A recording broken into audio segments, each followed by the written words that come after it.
Hi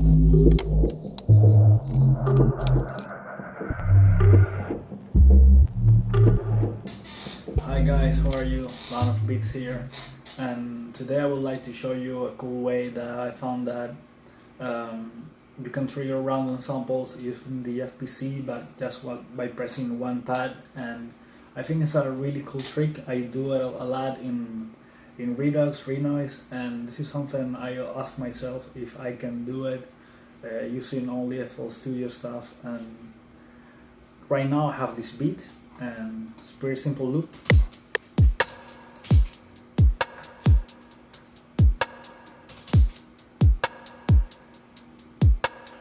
And what I have right here is the trick that I want to show you guys. So sounds like this.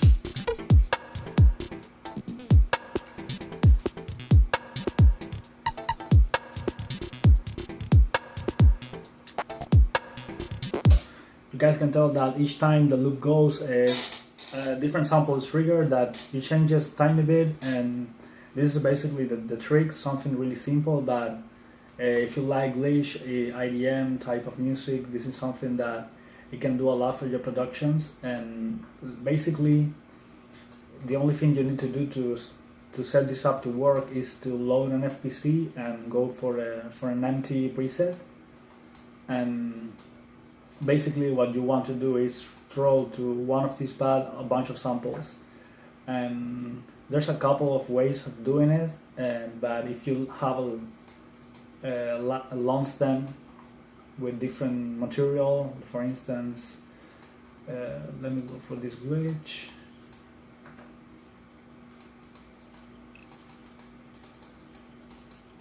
I don't know what.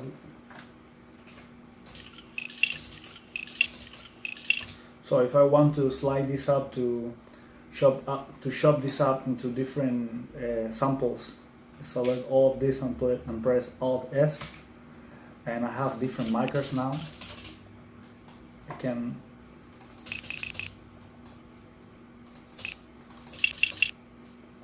throw this into the FPC, and let me look for something different.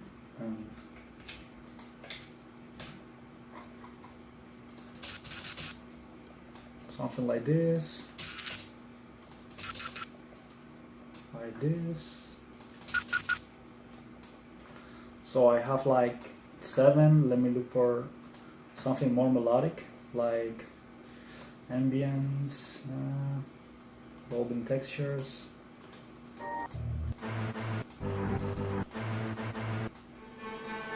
Something like this. Select all, Alt S, and look for different stuff.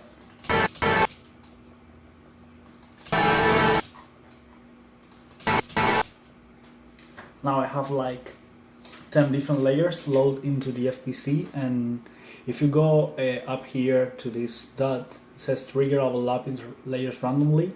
I already have it selected at random, avoiding the previous one.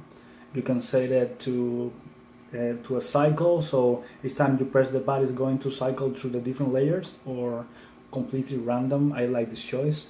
And right now if I press this button,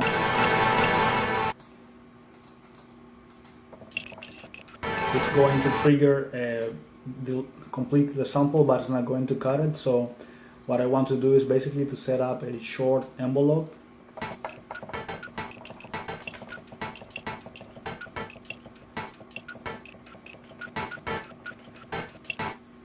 Maybe turn these ones down a bit. And if I go here to a pattern, I can simply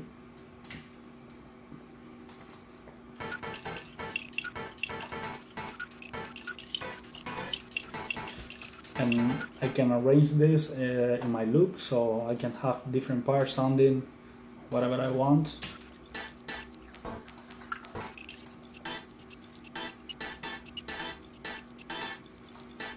The only thing that you need to keep in mind is that if you do a more careful selection of your material, it's going to sound a lot better.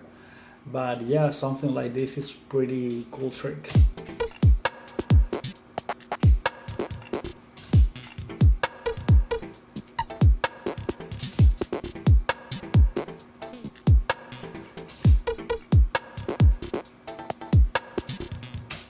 So I hope you guys find this stuff kind of like interesting, and leave a comment and subscribe to my channel if you like this type of content. I don't like doing tutorials about EDM or something like that, because there are a lot of tutorials out there regarding all this content, and I kind of like want to focus on more experimental or maybe a bit different type of tutorials, and especially the content that I put in this channel. So hope you find this interesting. Leave a comment, subscribe, and peace.